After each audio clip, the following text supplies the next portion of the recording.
Hey, hey, hey, hey, hey, hey. Oh, what's going on? Oh, what's going on? Hi, everybody. We're back. We're doing this thing. It's happening. Um, I'm just doing some things here. Um, today, today, what are we going to talk about? Talk about whatever you guys want to talk about. Um, but we can just kick it off with a theme. And you know what? Why not? Let's use our trusty lesson cards. Ooh, our trusty lesson cards. I love this these deck. I love it. It's the Soul's Journey. These are great. Love them. Um and cards are something that I like to use as a supportive tool, right? It's think of languages. There are some languages where there are words that just do not translate, or you have to use like phraseology and describe a scene in order to get exactly what a certain word means.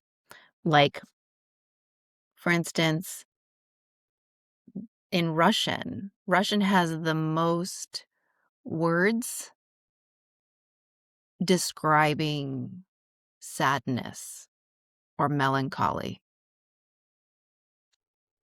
Isn't that wild? Right? Like the most. So there are words, even in Korean, there's like, I remember watching the show, West Wing, and there was a North Korean gentleman who had visited the White House and he wanted to, I'm going to get this word wrong, defect. He wanted to defect. And he was describing this word in Korean, and it was just like deep pain and sadness. And he was like, you don't have this word in English. Um, and and it's just a testament to the fact that expanding our horizon on what it is we don't know and allowing ourselves to be open to different languages, different experiences, only helps expand our self vocabulary. It only helps us expand the knowing from within us, right? Because we're not, just this person who does this thing in this setting with these people around them. We're a whole beautiful, complex, multi-dimension of self. That's all of us individually, right? So that's pretty dope. So I like to use all that to say, I like to use cards. I do channel. Um, when my clients ask me, I'm like, it's like having a Ferrari in the garage. I don't use it all the time, but it is certainly something that helps me, when people are looking for that type of thing. And I've been doing it for so long, almost 20 years at this point, that and I'm still learning all the time, but it is one of those things where I'm able to, it's not like, "Bah," all of a sudden I get a message. Although sometimes that does happen, but it's not that dramatic. So let's just use these cards. These are great Soul's Journey cards, and they have like, just different themes and different lessons.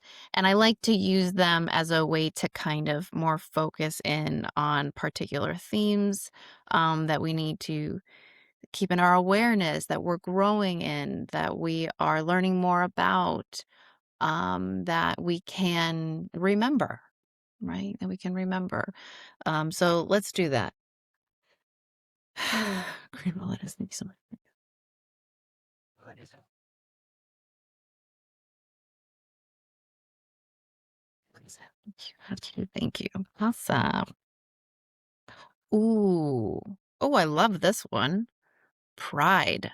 Pride. I know the camera's flipped, but pride. And it says, I love myself and I see myself in everyone. In everyone.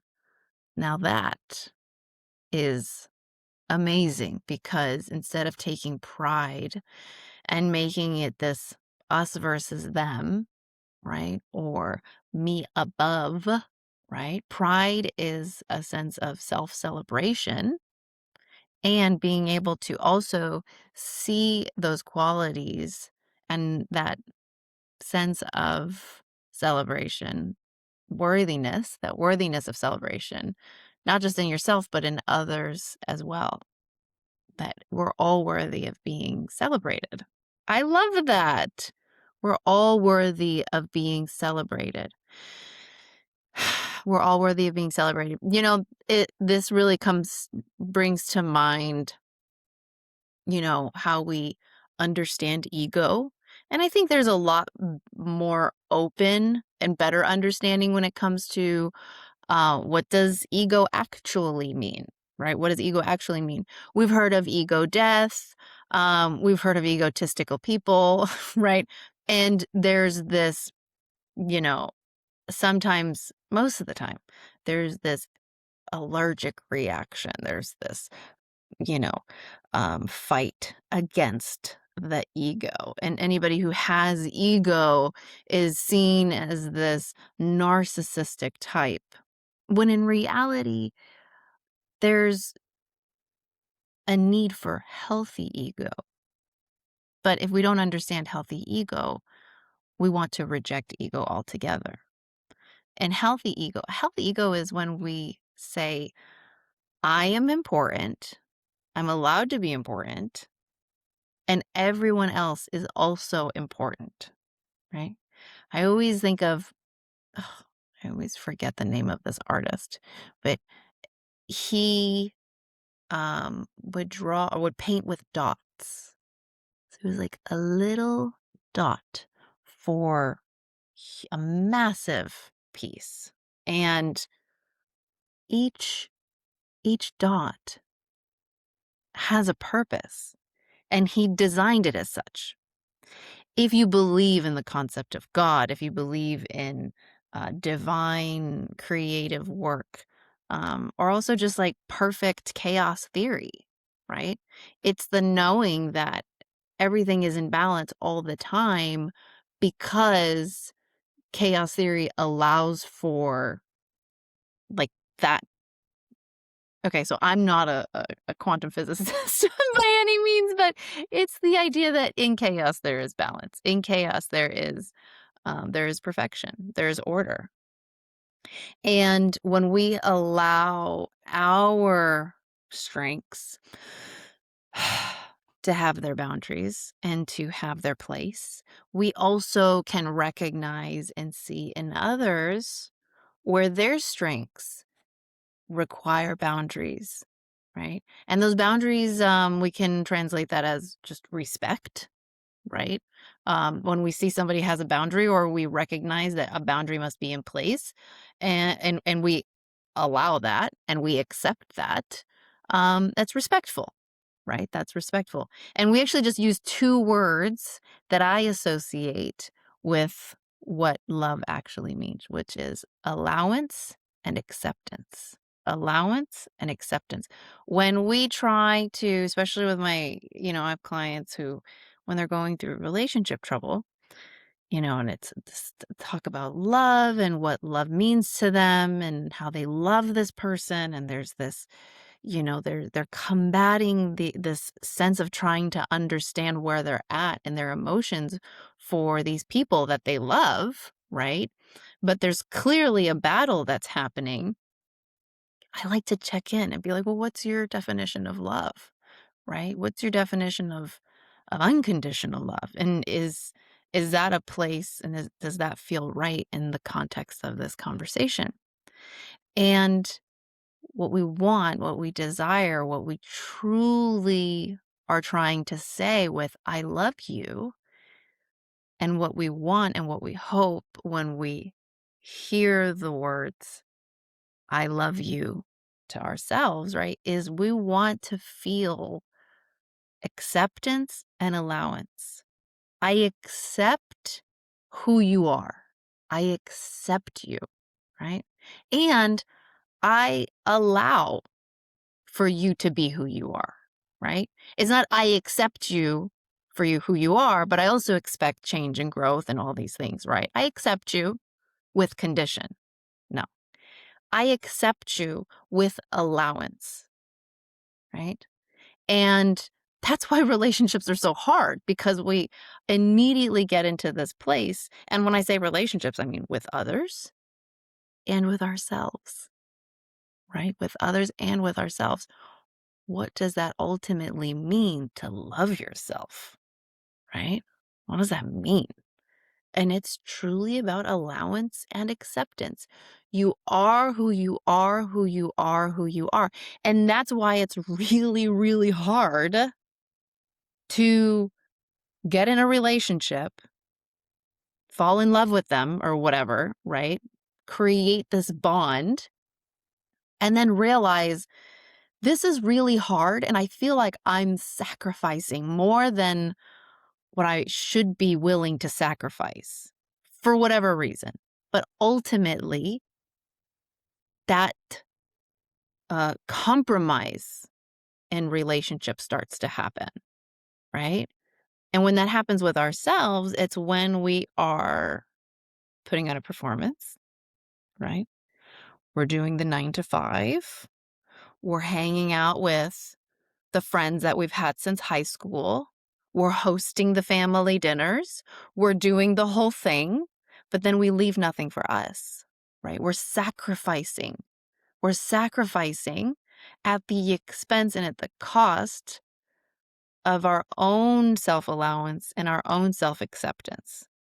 Because we're essentially saying, you're not good enough because you have to do all these things that even if they stress you out and they don't make you feel comfortable and it takes a lot to recover from afterwards, right?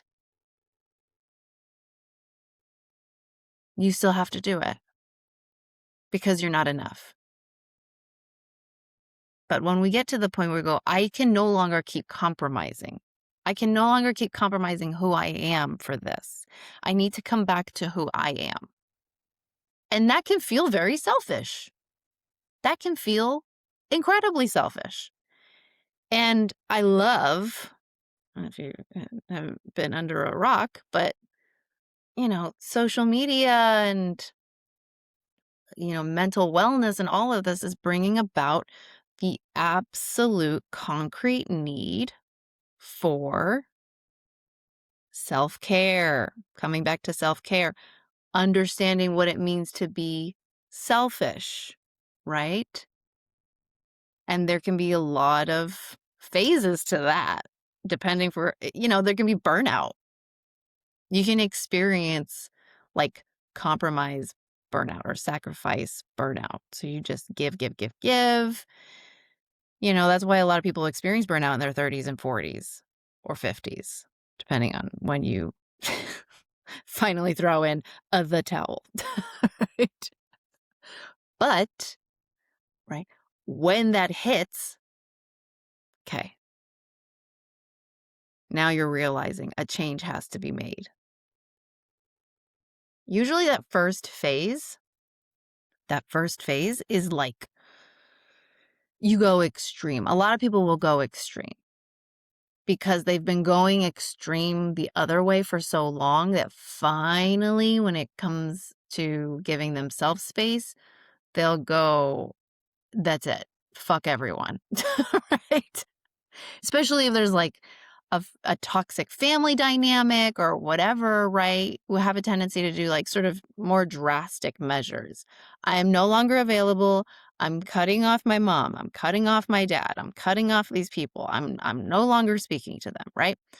This is normally phase 1 of what is essentially boundary setting or realizing like I never had boundaries. So now I'm going to put up this big ass wall, multiple layers of bricks. And by I mean like layers like boop, boop, boop, boop, brrr, right? And we're just like in a fortress. I will only allow in my space who makes me feel safe. I need to get to know who I am again. So I need to stop sacrificing, right? So much for everybody else. It's like very yes, no. First it's black and white, pa, pa, pa, pa, pa, right? And then through that process of creating a safe place for yourself, okay, we have a tendency to now we're using muscles, we're understanding through reading, through researching, through just also experiencing, like, huh, I like this. I don't like that. When I'm uncomfortable, but I'm feeling safe, I feel like I can speak. I'm learning what that feels like. And sometimes it's triggering, sometimes it's not triggering, right? Oh, I fell back into that pattern of behavior again, even when I didn't want to. I scheduled a play date, even though really didn't want people over at my house, right? We- But we're learning, and we're starting to expand the sense of safety within ourselves, which really is the sense of self allowance and self acceptance, right? We are feeling out the space that we exist in, and we're giving ourselves allowance for everything that comes up, whether it's past traumatic experience or um, just cringy decisions that we made. I got a ton of those. Don't we all? Um, and it's just this, taking time to revisit, revisit. That's why Mercury retrogrades do have a tendency to be very impactful for a lot of people. And retrogrades in general. I love a good retrograde. Retrogrades are great because it's all about revisiting, remembering, reliving. Sometimes people come out of the woodwork and you're like, I haven't talked to you in like 10 years. Like, what is happening? Right? Or like, old projects or old passions. Where you go, oh my God, I haven't thought of doing this in forever. Why didn't I? And it's like, I love doing that, but then there's the risk of what happened. And that was really, we have to allow ourselves space. And when we're sacrificing our space for everyone else's needs, okay, we lose where our boundaries are. Let me skip to what like true self-actualization and self-love, self-acceptance, self-allowance.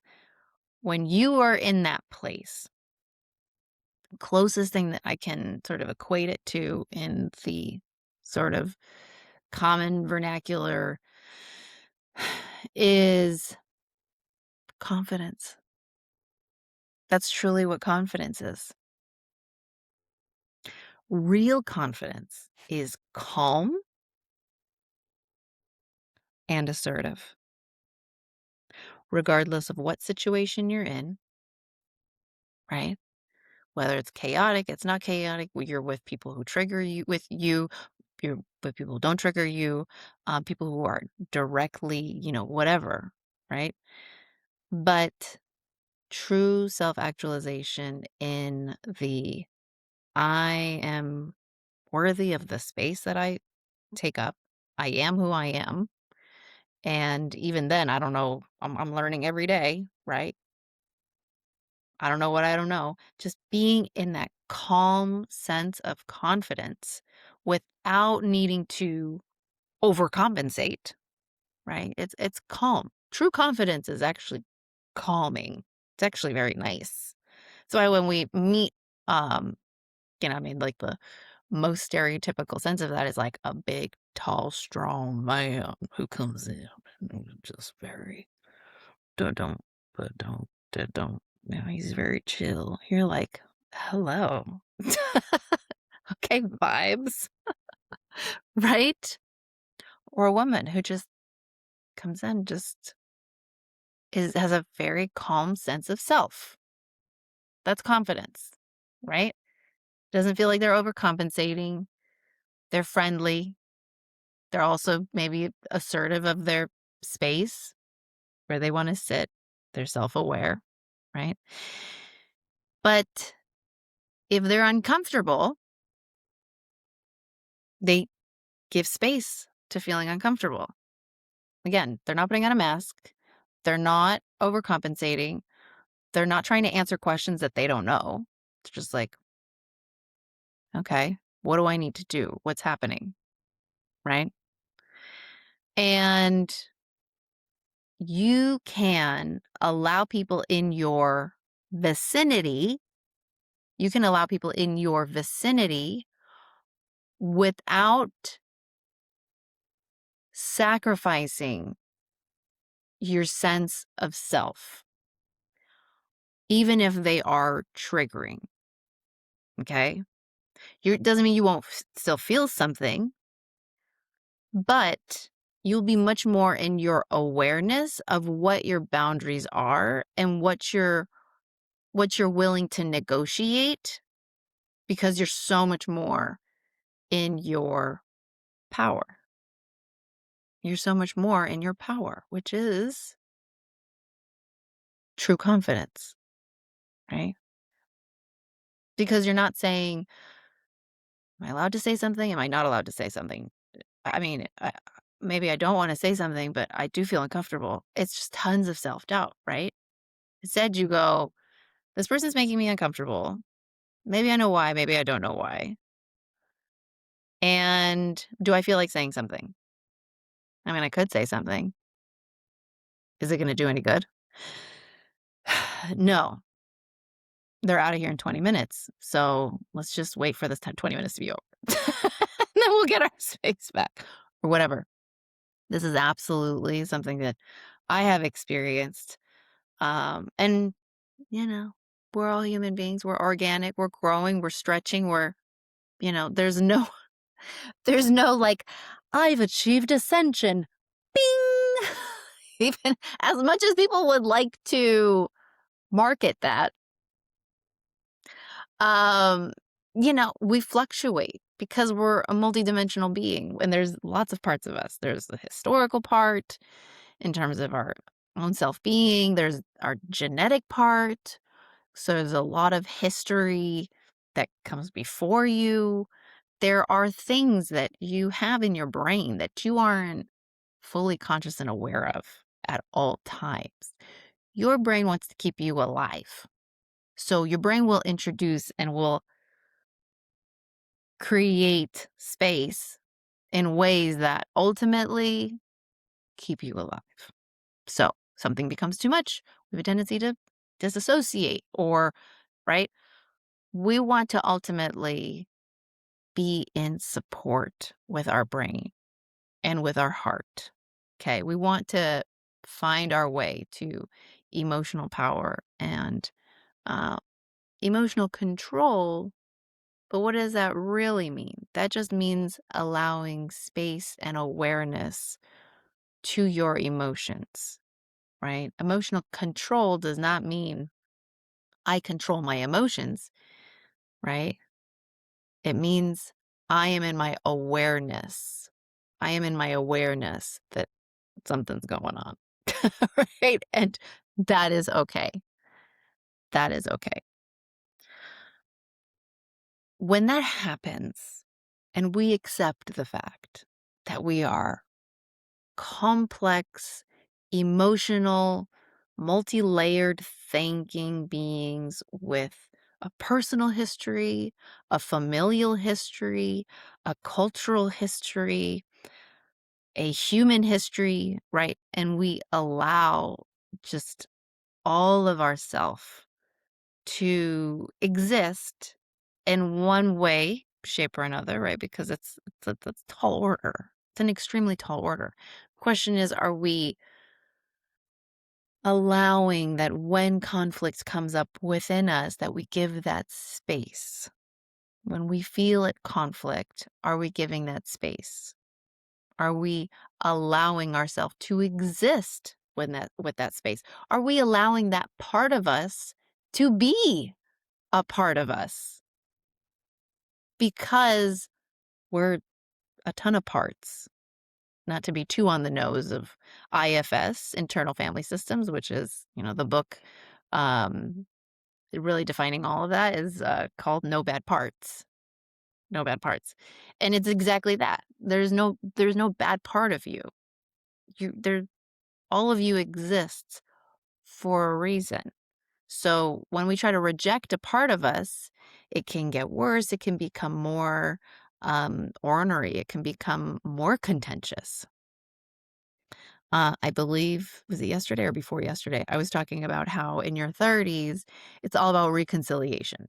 Your 30s is about reconciliation. You're looking back at all the raw data of your decision making in your 20s, and you're trying to reconcile where that came from, where the conflicts were, and how you can do better. And honestly, how you can do better for yourself, right?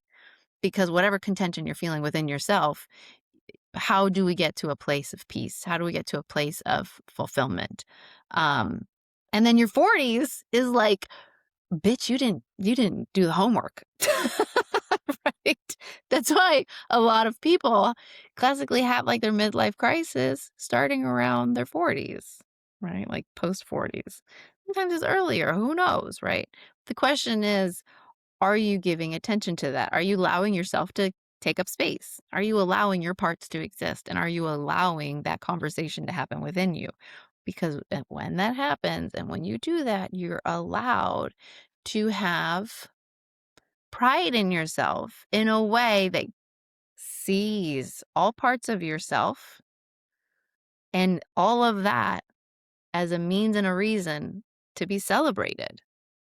That you are not one dimensional, that you are a beautiful mosaic that has experienced triumph and failure, that has gone through the trials and tribulations of life, that you've experienced growth, that you've experienced success, that you've experienced joy, that you've experienced heartbreak, and that you've experienced euphoric love, right? All of that. You've experienced shame, right? And you've experienced what it feels to be blessed. So many parts of you exist. Are you allowing all parts of you to exist? When you do and you feel like you can celebrate all of you, you can do the same for everyone else. You can see that everyone else is also going through exactly the same beautiful epic, right? With all the things, just with all their own nuanced experiences, but that they're ultimately also on a journey of self actualization, getting right with oneself, right? And that deserves to be celebrated, that we can see that, and that everyone is playing a part. Everyone is playing a part, no matter how small you may perceive, right? That person's part is. In reality, everyone's parts deserve to be celebrated, right? Deserve to be seen. Okay? There you go.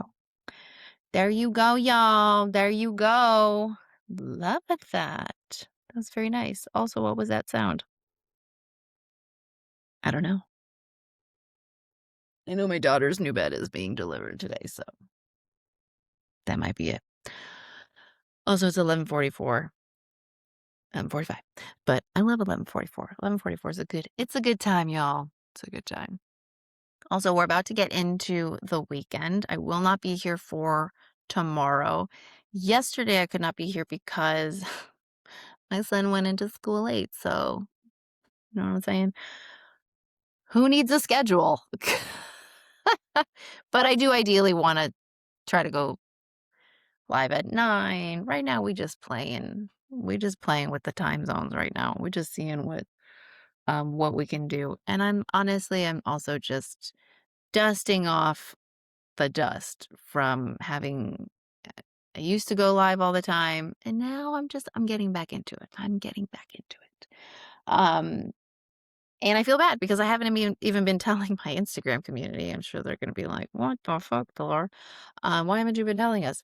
I'm trying to get myself dusted off, okay? I'm trying to get back in the groove thing. I'm try you know, what is it? Oh, not Angela, 'cause I'm thinking about Angela Bassett, but Stella is trying to get her groove back right now, okay? And also, it has been a tough time for a lot of people. So I want to just say thank you for being you. Thank you for showing up every single fucking day. I am I'm so happy you're with us. I'm so happy you're with us. Mm. Thank you, thank you, thank you, thank you, thank you. Thank you. Thank you, thank you. This world is a better place with you in it. Thank you. Okay. And remember, you are amazing. You are awesome. You are already perfect. All right. And you got this.